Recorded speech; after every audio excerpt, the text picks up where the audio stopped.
నమస్కారం, నేను మీ జాహ్నవి. మనతో ఉన్నారు ప్రముఖ జ్యోతిష్య వాస్తు పండితులు, ప్రముఖ ఆధ్యాత్మికవేత్త, భారతీ శంకరపీఠ వ్యవస్థాపకులు, వేద స్మార్త జ్యోతిష్య ఆగమ ధర్మశాస్త్ర ప్రతిష్టాంత పండితవర్యులు బ్రహ్మశ్రీ అన్నవరపు తిరుపతి మూర్తి అవధాని గురువు గారు. మాట్లాడేద్దాం. నమస్కారం గురువుగారు. ఓం అరుణాచలేశ్వరాయ నమః. శుభానికి శంఖం అంటారు కదా, అంటే ఎలాంటి శుభకార్యం చేయాలన్నా శంఖాన్ని పూరించడం మంచిది అని చెప్పేసి అంటారు కదా. సో మహాభారత యుద్ధానికి ముందు కృష్ణుడు పూరింది కూడా శంఖమే కదా. అంతేకాకుండా శంఖంలో పోస్తేనే తీర్థం అనేటువంటిది కూడా. ఎస్, ఎగ్జాక్ట్లీ, అవును. సో అలాంటి శంఖాన్ని మరి కేవలం ఆలయాల్లో మాత్రమే ఉంచాలా, ప్రతి ఒక్కరి ఇంట్లో కూడా ఉండొచ్చు అంటారా? చిన్న విషయం అమ్మా, ఈ శంఖం ఇంట్లో ఉండొచ్చా లేదా అనేటువంటి దానికి మీకు అనిపించి అడిగారా, లేకపోతే ఎవరైనా మిమ్మల్ని ఈ ప్రశ్న అడగమన్నారా? అయితే గురుగారు, ఇది నాకు అనిపించి నేను అడుగుతున్న ప్రశ్న. ఎందువల్లంటే అమ్మా, ఇది నిజంగా ఏ కుటుంబంలో ఆచరిస్తారో ఆ కుటుంబానికి శత్రువు అనే పదం ఉండదమ్మా. శంఖో లక్ష్మీ పతే పాంచజన్యశ్చక్రం సుదర్శనం కౌమోదగీ కదా ఖడ్గో నందక కౌస్తుభో హరి అని చెప్పి దీనికి ప్రత్యేక కొన్ని విధానాలు చెప్పబడి ఉన్నాయి. శంఖం అనేటువంటిది ఏ ఇంట్లో అయితే ప్రాంగుఖంగా కనుక ఇంట్లో ధాన్యము ఏదో ఒక వెండి పాత్ర పెట్టి దాని మీద అందులో శంఖారాధన చేసుకొని కనుక పెట్టి పుష్పం పెట్టి అట్టి పెడతారో ఆ ఇంటికి, ఆ కుటుంబానికి, ఆ వంశానికి కూడా దాదాపుగా ఎలాంటి రుగ్మతలు రావమ్మా. లక్ష్మి అనేటువంటిది విలయ తాండవం చేస్తుంది. దక్షిణావృతం ఏది పడితే అది కూడా కాదు. మళ్ళీ ఆ శంఖం అనేటువంటిది ఇంట్లో ఉంటే అమ్మవారు విలయ తాండవం చేస్తుంది ఇంట్లో. దాన్ని వచ్చేటువంటి ధనాన్ని మనకు ఏమి చెయ్యాలో కూడా తెలీదు. ఒకటి, వచ్చేటువంటి ధనాన్ని మనం కంట్రోల్ చేస్తే మనం బాగుంటాము, దాని కంట్రోల్లోకి వెళ్ళిపోతే కేర్ ఆఫ్ ప్లాట్ఫారం మళ్ళీ రెండు ఇస్తుందమ్మా. అది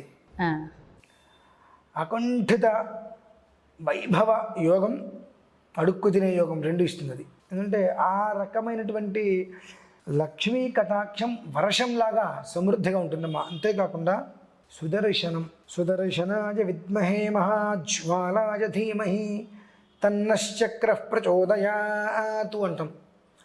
ఆ సుదర్శన చక్రానికి ఏదైనా అడ్డు ఉన్నదా?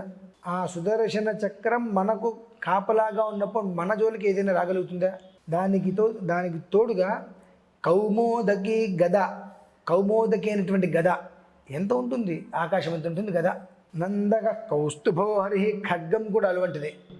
ఆ ఖడ్గము గద పట్టుకొని స్వామివారు చక్రధారి అయి ఇంటి ముందు నిలబడతారమ్మా. అంతటి విగ్రహం, దివ్యమంగళ రూపం ఇంటి ముందుకు వచ్చి అలా చక్రధారి అయి, ధనుర్ధారి అయి, గదాధారి అయి, ఖడ్గధారి అయి చక్రం అలా పట్టుకొని ఉన్నప్పుడు ఏదైనా ఒక క్రిమి కావచ్చు, ఒక శత్రువు కావచ్చు, ఏదైనా ఒకటి పని అధర్మమైనటువంటిది మన దగ్గరికి రాగలుగుతుందా?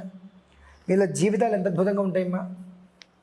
అంటే మీకు మరి ఎందుకు ఈ శంఖం గురించి అడగాలనిపించిందో, ఒకటే శంఖం, రెండు వద్దు, మళ్ళీ రెండు ఉండకూడదు చెప్పారు కదా అని చెప్పి కొంతమంది రెండు తెచ్చుకుంటే ఇంకా అధికం అనుకుంటారు. రెండు శంఖాలు కనుక తెచ్చుకుంటే గర్భశోకం తప్పదు.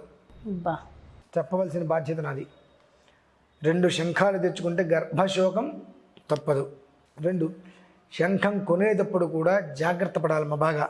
శంఖం అనేటువంటిది మనం షాపులో కొనాలి అనన్నా అతని దగ్గర మనం ఇలా తీసుకోకూడదండి. ఇలా ఇస్తాడు, ఇలా తీసుకోకూడదు. ఇలా ఇది పైకి ఉండాలి, లేదంటే ఇది కిందకు ఉండాలి. ఇచ్చేటప్పుడు కూడా మనం కొనేటప్పుడు కూడా ఇలా తీసుకోవాలి, లేదంటే ఇది పైకి ఉండేటట్టు తీసుకోవాలి. మినహాయిస్తే అతను ఇలా ఇచ్చినప్పుడు మనం తీసుకోకూడదండి. ఎందుకంటే ఇలా అయితే ఎప్పుడైతే ఇస్తాడో గర్భశోకానికి ప్రారంభం అదే. పాపం వాళ్ళకి తెలియదు, వీళ్ళకి తెలియదు. సో దాంతోనే శంఖం ఎవరైనా అమ్మితే కొనుక్కునే వాళ్ళు ఇలా తీసుకొని డబ్బులు ఇచ్చి తెచ్చుకోవాలి. సో ప్లీజ్ కొంచెం జాగ్రత్తగా వినండి, ఇలాంటి విషయాలు చాలా అవసరం. ఎందుకంటే ఒక అనుభవం జరిగింది కాబట్టి చెప్తున్నా. అవునా? శంఖం ఒక్కటే తెచ్చుకోవాలి, రెండు తెచ్చుకోకూడదు. అట్లా ఒకటి ఇంట్లో ఉన్న తర్వాత ఇంకొకటి తెచ్చుకో. ఎందుకండి దండగే ఉపయోగం ఏంటి? కొన్ని ఊదడానికి రావు, కాస్త పాడైనట్టు అనిపిస్తుంది. ఊదమని ఎవరు చెప్పారు? ఊదకూడదు. ఊదే శంఖం వేరు, పూజలో పెట్టుకునే శంఖం వేరు. ఇది పూజలో పెట్టుకునే శంఖం, ఇది ఊదే శంఖం. ఇది ఊదే శంఖం. ఇది ఊదేటువంటి శంఖం. ఊదేటువంటి శంఖం అంటే ఇక్కడ హోల్ వస్తుంది. ఒక్కసారి ఊతారు, ఊద్దాము. ఇది హోల్ వస్తుంది. పూజలో పెట్టుకునే శంఖం ఇక్కడ హోల్ రాదు, మొత్తం మొత్తం క్లోజ్ అయిపోయి ఉంటుంది ఇక్కడ. ఓకే. ఆ శంఖాలు మనం ఇలా పెట్టుకుని తీసుకోవాలమ్మా. ఇలా పెట్టుకొని కాకుండా కనుక అతను ఇలా ఇచ్చినప్పుడు ఇలా తీసేసుకుంటే గర్భశోకానికి మూలం. 2 శంఖాలు కూడా వాళ్ళు ఇట్లా అమ్మేస్తూ ఉంటారు. మనం గుళ్ళో అర్చన చేయించినప్పుడు కూడా ఇలానే ఇవాళ తప్ప ఇలా ఇవ్వకూడదు. ఇలా ఇచ్చినా మనకే ప్రమాదం. శంఖం చంద్రార్క దైవత్యం వారుణం చాధిదైవతం పృష్ఠే ప్రజాపతిస్తత్ర అగ్రే గంగా సరస్వతి త్రైలోక్యే యాని తీర్థాని వాసుదేవస్య చాజ్ఞయ శంఖే తిష్టంతి విప్రేంద్ర తస్మాత్ శంఖం ప్రపూజయేతు పాంచజన్యాయ విద్మహే విష్ణుప్రియాయ ధీమహి తన్న శంఖ ప్రచోదయాతు. ఇవి చాలా విశేషమమ్మా. శంఖం అంటే అంత తేలికైనటువంటిది కాదు. దీనికి శంఖం పెట్టడానికి కూడా ఒక పీట ఉంటుంది. అందుకనే మీరు చూడండి, దేవాలయాల్లో మనం శంఖం పెట్టాలన్నా ఇలా పెడతాం పైకి. అవును, ఇలా పెట్టాం. కొంచెం ఎటాలన్నా ఇలా పెడతాం. ఇలా పెట్టకూడదు ఇప్పుడు శంఖాన్ని. అందులో అర్చన చేసుకొని గంధం పెట్టి బొట్టు పెట్టి ఇలా పెట్టుకోవాలి. అలా రోజు శంఖానికి అర్చన చేసుకొని ఆ నీళ్ళు నెత్తిమిచ్చలుకొని ఆ తీర్థం తీసుకొని ఇలా పెట్టుకుంటే మాత్రం చెప్పాక ఇందాక సాక్షాత్తు విష్ణుమూర్తి వచ్చి శంఖచక్ర గదాధారుడై ఇంటి ముందు నిలుచుని మనకు కష్టం అనేటువంటిది కాంపౌండ్ వాళ్ళు దాటి లోపలికి రాకుండా కాపాడతారమ్మా. అంతకుమించి ఇంకేం కావాలమ్మా జీవితానికి? ప్రతి మనిషి ఇంట్లో శంఖం ఉండాలి. అది అంగుళం కావచ్చు, 2 అంగుళాలు కావచ్చు, 3 అంగుళాలు కావచ్చు. అయితే 2.5-3 అంగుళాలు మించి ఇంట్లో దేవతా శంఖం మనం పెట్టలేము. దానికి అర్చన చేయడానికి కూడా మన శక్తి సరిపోదు. ఈ 2 అంగుళాలు, ఆ 2 అంగుళాలు శంఖం తెచ్చుకోవడం, చక్కగా దానికి అర్చన చేసుకొని ఒక వద్దరం నీళ్ళు పెట్టుకోవడం, దానికి కొన్ని మంత్రాలు ఉంటాయి. శంఖ పూజ చేసుకోవడం, ఆ నీళ్ళు మళ్ళీ ఇలా పోసుకొని అన్నింటి మీద చల్లడం, నెత్తి మీద చల్లుకోవడం, మళ్ళీ పోసుకోవడం, మళ్ళీ పూజ చేసుకోవడం, తీర్థం తీసుకోవడం, ఇలా పక్కన పెట్టి శంఖంలో ఉన్నటువంటి నీళ్లు తీర్థం తీసుకోవడం వల్ల ఎలాంటి ఫలితం కలుగుతుందండి? ఇలాంటి ఫలితం అలాంటి ఫలితం అని చెప్పడానికి అర్హత లేదండి. ఎందువల్లనంటే ఎక్కడైనప్పటికీ కూడా ఎవరైనా ఏమంటారు, శంఖంలో పోస్తేనే తీర్థం అంటారు. మనకు మంగళగిరి ఉంది. మంగళగిరి స్వామివారి చూడండి, శంఖంతో తీసి ఆయన లోపల పోస్తూ ఉంటారు. ఆ పోసేటువంటిది 4-5 సార్లు పోయి 5వ సారి రిటర్న్ ఇచ్చేస్తారు స్వామివారు. దాన్నే ఇలా గిన్నెలో పోసి ఇచ్చేస్తారు మనకు. శంఖంతో తీర్థం తీసుకుంటే ఏమవుతుందని ఫలితం ఏమిటి అంటే, ఈ ఫలితం అని చెప్పడానికి అర్హత లేదు. ఎందువల్లంటే ఒక దేవతార్చన చేయాలి అంటే శంఖోదకం లేదే దేవతార్చన అర్హత లేదు. అంటే మనం కలశోదకం చేసిన తర్వాత కలశోదకిన శంఖం ప్రక్షాళ్య, శంఖం కడగడానికి కలశంలో నీళ్ళే, కలశోదకంతో శంఖం ప్రక్షాళ్య, తర్వాత శంఖంలో నీళ్ళు పోసి పూజయిత్వ, తర్వాత శంఖోదకం ప్రక్షాళ్య దేవుడి మీద చల్లాలి, శంఖోదకం కలశంలో వేయాలి, మళ్ళీ ఆ నీళ్ళు మన నెత్తి మీద చల్లుకోవాలి, మిగిలిన నీళ్ళు వదిలేసి మళ్ళీ నీళ్ళు తీసుకోవాలి, మళ్ళీ అభిమంత్రం చేయాలి, మళ్ళీ అక్కడ పెట్టాలి.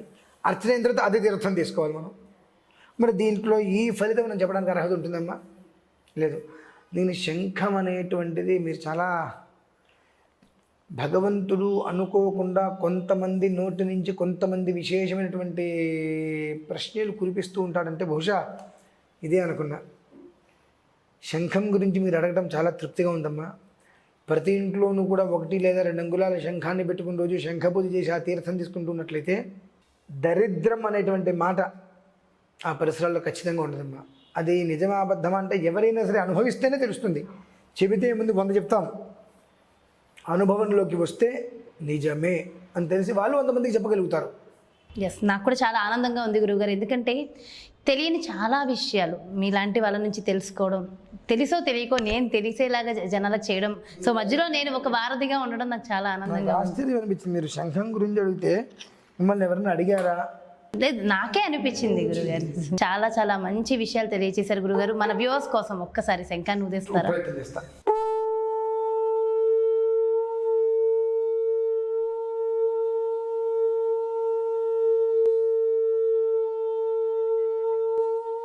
ఈ మాత్రం ఉంది అంటే 60 సెకండ్ల పాటు మనం 1 నిమిషం పాటు అది వస్తుందండి. ఆ స్థాయి కూడా ఓంకారనాదాన్ని అనుసరించేది.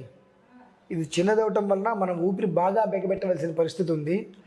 అదే ఇంత దోషుడు మాత్రం ప్రమాణం కనుక మన దగ్గర ఉంది అంటే ఇలా పట్టుకోవాలి, పట్టుకుంటే దాని నుంచి పాంచజన్యం అని దాన్ని అంటారంటే 5 వేళ్లతో అలా పట్టుకోవాలి.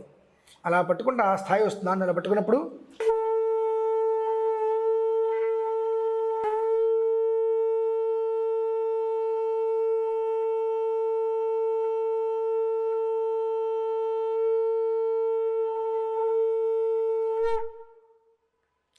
ధ్వని అనేటువంటిది ఈ పరిసరాలు మొత్తానికి అది అది వింటుంటేనే ఎంత మంచి వైబ్రేషన్స్ గురుగారు, చాలా మంచి వైబ్రేషన్స్. సో ప్రతి ఒక్కళ్ళు కూడా వాళ్ళ ఇంట్లో శంఖాన్ని పూజించవచ్చు అంటారా? పూజించాలా అంటారంటే పూజించాలి అమ్మ. అదే పూజించాలా అంటే పూజించాలి, లేకపోతే మనం వీడియో చేయడం ఎందుకంటే. ఇప్పుడు మరొక విషయము, శంఖాన్ని ఎప్పుడు కూడా మీరు ఇలా బోర్లు ఇచ్చి పెట్టకండి, ఇలా తిరగతిప్పే పెట్టండి. తిరగతిప్పి ఇలా కాస్త పైకి వచ్చేటట్టుగా పెట్టండి మినహాయిస్తే. శంఖం బోర్లు ఇచ్చకండి ఎప్పుడూ కూడా. అందుకని అంటారు స్త్రీకి సాష్టాంగ నమస్కారం ఉండకూడదు అంటానికి కూడా శంఖాన్ని దృష్టిలో ఉంచుకొని కొన్ని విషయాల దృష్ట్యా స్త్రీ బోర్ల పడుకోకూడదు అని అంటూ ఉంటారు సాష్టాంగ నమస్కారం. అలానే శంఖాన్ని కూడా బోర్లు ఇచ్చి పెట్టకూడదు, అలానే పెట్టాలి. ఈ విషయం తెలుసుకోవడం చాలా ఉత్తమోత్తమం. చాలా చాలా చాలా మంచి విషయాలు, విషయ పరిజ్ఞానాన్ని మా అందరికీ అందించారు గురుగారు. Thank you so much. నమస్కారం. సో చూసారు కదండి, నిజంగా అసలు అంటే ఒక్కొక్కసారి అవి అవసరం, మన ప్రతి ఒక్కళ్ళకి అవసరం అన్నప్పుడు ఆ ప్రశ్నల వర్షాన్ని దేవుడే కురిపిస్తూ ఉంటాడు. మనం ఎవరం మా జస్ట్ సామాన్య మానవులం అంతే. సో ఎలాంటి ఒక ప్రశ్న వచ్చినా దానికి సంబంధించి సమాధానం తెలుసుకోవాల్సిన అవసరం ఇప్పుడు మనకుంది. బహుశా అందుకేనేమో నిజంగా చాలా మంచి విషయ పరిజ్ఞానం ప్రతి ఒక్కరికి అవసరం. డెఫినెట్గా తెలుసుకోండి శంఖం గురించి. మరి శంఖాన్ని పూజించడం వల్ల ఎలాంటి ఫలితాలు, అసలు ఏం చేయాలి, ఎలా ఉండాలనేది గురువుగారు ఎంతో చక్కగా వివరించారు కదా. ప్రతి ఒక్కళ్ళు మరి దాన్ని చక్కగా ఆచరించండి. మరో చక్కటి కార్యక్రమంతో మళ్ళీ మీ ముందుకు వచ్చేస్తాను. అదేవిధంగా గురువుగారు నిర్వహించేటటువంటి ప్రత్యేకమైన కార్యక్రమాలు, పూజలు, హోమాలలో మీరు పాల్గొనాలన్నా, మీ యొక్క జాతకానికి సంబంధించి కానీ, ఇంటి వ్యాపార వాస్తుకి సంబంధించి కానీ గురువుగారిది అపాయింట్మెంట్ కావాలనుకున్న క్రింద డిస్ప్లే అవుతున్నటువంటి నెంబర్స్కి మీరు కాంటాక్ట్ అవ్వచ్చు. నమస్కారం.